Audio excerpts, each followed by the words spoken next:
Hello అండి, welcome back to my channel Jano's kitchen world. ఈరోజు నేను చూపించబోయే రెసిపీ రాగి ఇడ్లీలు.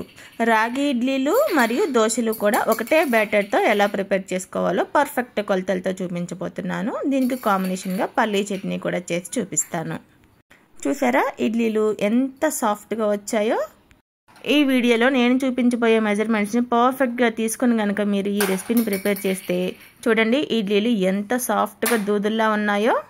మీరు కూడా ఇదే విధంగా ఇంట్లో ప్రిపేర్ చేసుకోవచ్చు. అట్లానే అదే పిండితో క్రంచీ దోశలు కూడా ఎలా వేసుకోవాలో చూపించబోతున్నాను. బ్యాటర్ ఒకటేనండి, కానీ ఇడ్లీలకి దోశలకి రెండు రకాలుగానే యూజ్ చేసుకోవచ్చు. చూడండి దోశలు కూడా ఎంత క్రంచీగా వచ్చాయో.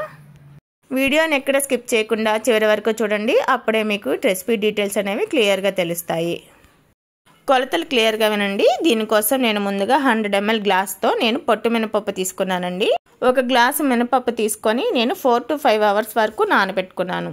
సగం వరకు పొట్టును రిమూవ్ చేసుకున్నానండి, మిగిలిన సగం అట్లానే ఉంచేసుకున్నాను. మినపప్పులో ప్రోటీన్ ఎక్కువ ఉంటుంది కదండి. మనకి ప్రోటీన్ అనేది బాడీకి అబ్జర్వ్ అవ్వాలి అంటే ఖచ్చితంగా ఫైబర్ అనేది ఇంక్లూడ్ అయి ఉండాలి. ఫైబర్ ఉంటేనే మనం తీసుకున్న ప్రోటీన్ అనేది మన బాడీకి పడుతుంది. మీకు పొట్టుతో చేసుకోవడం ఇష్టం లేదు అంటే పొట్టును పూర్తిగా రిమూవ్ చేసేసి ఓన్లీ మినపప్పు వరకు తీసుకోండి. ఈ మినపప్పుని 4 to 5 hours నానబెట్టుకోండి. ఇప్పుడు రాగులు.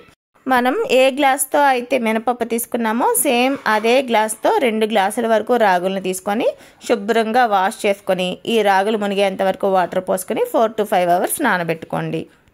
ఇప్పుడు మనం ఏ గ్లాస్తో అయితే మినపప్పు తీసుకున్నామో సేమ్ అదే గ్లాస్తో 1 గ్లాస్ వరకు బియ్యం తీసుకోండి.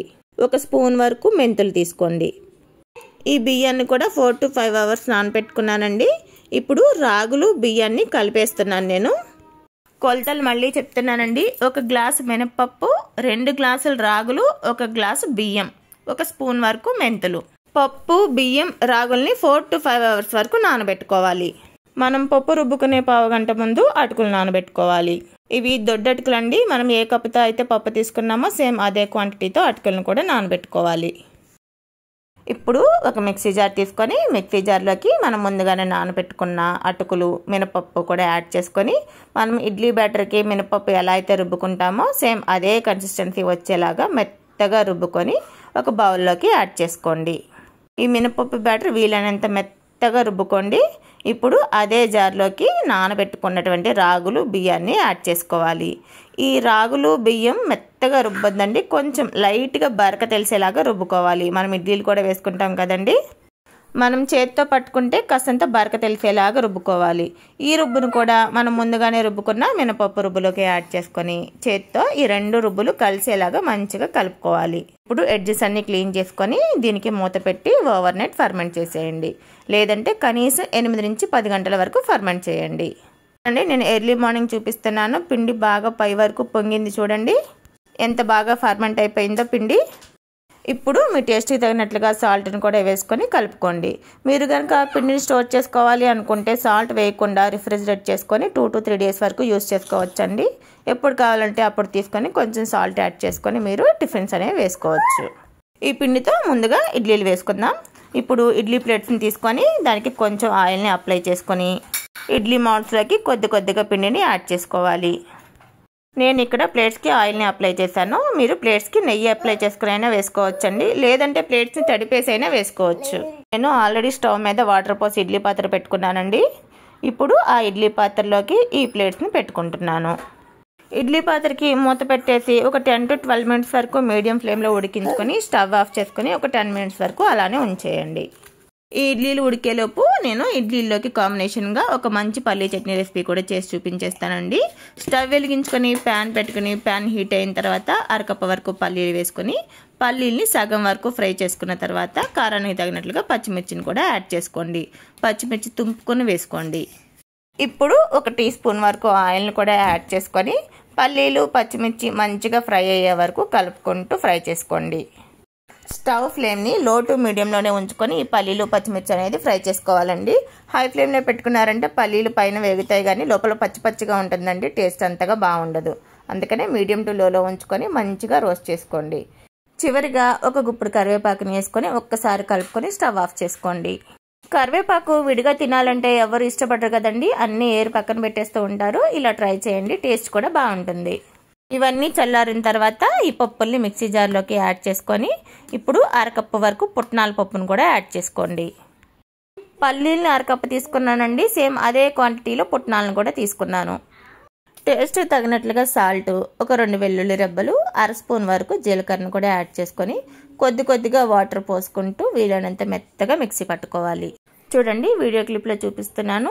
ఇలా కన్సిస్టెన్సీకి తగినట్లుగా వాటర్ని యాడ్ చేసుకుంటూ వీలైనంత మెత్తగా మిక్సీ పట్టుకొని ఈ చట్నీని ఇప్పుడు ఒక మిక్సింగ్ బౌల్లోకి ట్రాన్స్ఫర్ చేసుకుందాం.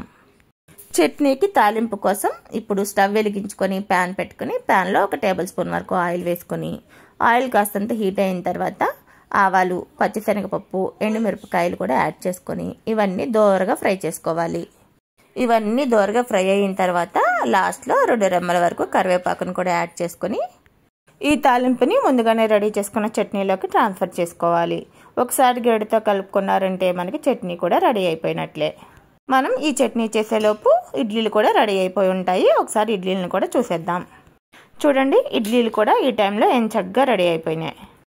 ఇప్పుడు ఇడ్లీ పాత్ర నుంచి ఇడ్లీలను బయటికి తీసుకొని వెంటనే ఇడ్లీలను తీసేయకుండా 1-2 నిమిషాలు అట్లానే వదిలేసి ఇప్పుడు ఇడ్లీ ప్లేట్స్ నుంచి ఇడ్లీని తీసుకోవాలి. అలా చేస్తే మనకి ఇడ్లీలు అనేవి అతుక్కుపోకుండా చక్కగా వచ్చేస్తాయి. చూడండి, ఇడ్లీలు ఎంత చక్కగా వచ్చేసినాయో ప్లేట్స్ నుంచి. ఒకసారి నేను చెప్పిన కొలతలతో రాగి ఇడ్లీలను ట్రై చేసి చూడండి. ఇడ్లీలు స్పాంజిల్లా ఉంటాయండి, అసలు రాలేదు అన్న మాటే ఉండదు, పర్ఫెక్ట్గా వచ్చేస్తాయి. చూడండి, ఇడ్లీలు ఎంత సాఫ్ట్గా వచ్చాయో, పసిపిల్లల బుగ్గల్లాగా ఎంత మెత్తగా వచ్చాయో చూడండి ఈ ఇడ్లీలు.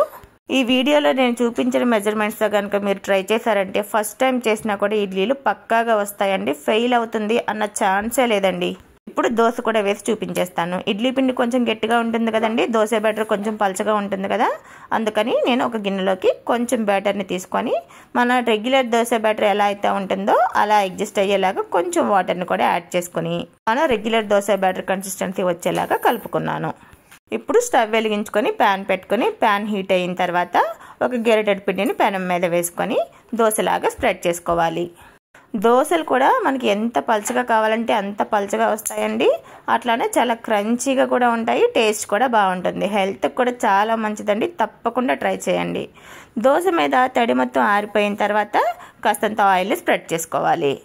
మీకు క్రంచీగా కావాలంటే ఫ్లేమ్ని మీడియంలోనే పెట్టుకొని దోశను కాల్చుకోండి. దోశ పైన మంచిగా గోల్డెన్ బ్రౌన్ కలర్ వచ్చిన తర్వాత మీరు సర్వింగ్ ప్లేట్లోకి తీసుకున్నారంటే క్రంచీ దోశలు రెడీ అయిపోతాయి. మరి ఈ వీడియోస్ మీకు నచ్చితే ఒక లైక్ ఇచ్చి మీ ఫ్రెండ్స్ అండ్ ఫ్యామిలీ మెంబర్స్తో షేర్ చేసుకుని నా ఛానల్ని సబ్స్క్రైబ్ చేసుకోండి.